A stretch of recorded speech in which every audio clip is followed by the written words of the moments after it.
जथेस्थ' जिहेतु आंना दा मथा-मथि सरसायाव दंगासिनो दं मानो होनना बुङोब्ला दिनै मोनसे खोथाखौ जोबोद बुंनो थाङोबा बे गोनांथि जागोन मानो होनना बुङोबा बावैसो दान जानानै थांखांनाय आगोल जिहेतु इउपिपिएल बिपिएफनि नमिनेसन फाइल जादों बेयाव जोबोद मानसि नुदों आरो बे नुनायनि गेजेराव खिन्थु मोनसे जिनिसफ्रा स्टाडि खालामनानै नायदों मानसिफ्रा नायदोंना नायाखै बिपिएफआव बिराद हुलस्थुल नुदों खिन्थु 10% दस्रा गुबुन हारिखौ नुदों आरोखि बेनि गेजेराव नाफामानो बांसिन जोंनि मानसियानो बुंनो थाङोब्ला दा बेजोंथ' नोङो एमपि देरहा नालाय बेखौ आं बुंनो सानो स्पष्ट खोथा आरो इउपिएलआव बेबायदि सिस्टेम गतिके जेसेबांखि मानो सेस्था खालामा मानो इउपिएल बिपिएफआ बिसिनि एबार बेर्थ जागोन देरहानाया एकदम 100% निश्चित आरो आंनि जि कन्डिसन टार्म्स आं जेरेखम दा गमामायैनो गोथौ गोथौ जायगा एरियायाव जेराव इउपिएल बिपिएफआ हाबनो हाया बे जायगायाव आं हाबदों आरो गोबां जनगोष्ठी आरो रायजो राजा आइ आफा बिदा फंबायफोरजों सावरायदों आरो बिथांमोना बुंदों एबारनि खेथ्रआव गमामायैनो फैबाय थानाय दिनाव 2024 नैबे दा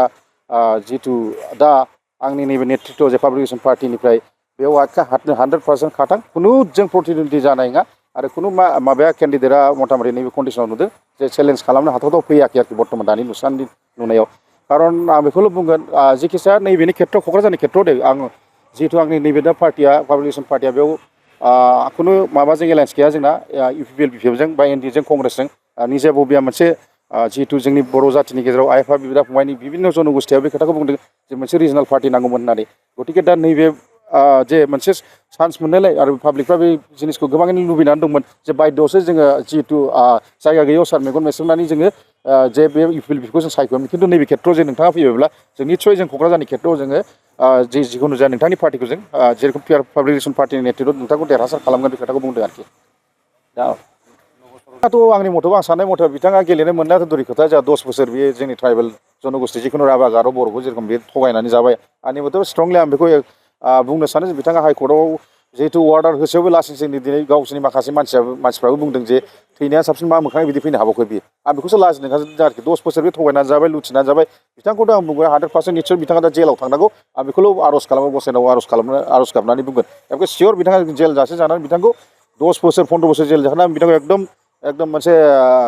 कर्टनि नेम मथे साजा होनांगौ आरोखि बेफोरखौ जों सिरियल थानानै जानाय नङा आं बेखौ मोनसे आपिल खालामगोन जोंनि जनगोष्ठी बिभिन्न जोंनि ट्राइबेल माहारिनि रायजो राजा एबा बिथांमोनखौ स्ट्रं दिनैनिफ्राय बिसोर एक्सन लाथों बेनि एगेन्स्टै आरोखि जेरेखम षड़यन्त्र खालामगासिनो दं नङा बेफोरबायदि आरो फैबाय थानाय दिनाव निस्सय जाबावगोन आरोखि आं बेखौनो बुंनो सानो नबसरियानि जायगायाव सोलाय बेनि जायगायाव गोदान सानै सिएसपिनिफ्राय नमिनेसना एक्सेप्ट जाबाय एक्सेप्टथ' जाथ'वामोन खारन मानो होननानै बुङोब्ला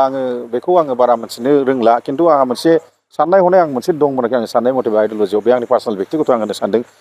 खारन डिसिआ गमामायैनो जुदि डाइरेक्टलि टिकेटखौ होनो सार्टिफिकेट कास्ट सार्टिफिकेटखौ होनो हायो दानि माबायाव बुंदों आरो बिभिन्न जोंनि मानसिफ्रा बेखौ खुदिदों आरोखि खिन्थु आंबो हमदांनो हायाखै जे मोनसे कास्ट सार्टिफिकेट होनोबा डिसिआ कनसार्न खालामनांगौ मोनसे ट्राइबेलनि माबाजों चेयारमेन प्रेसिडेन्टजों जे बिथाङा एनालाइसिस खालामनांगौ जे जिहेतु नोंथांनि कमिउनिटिनि बा बर' बा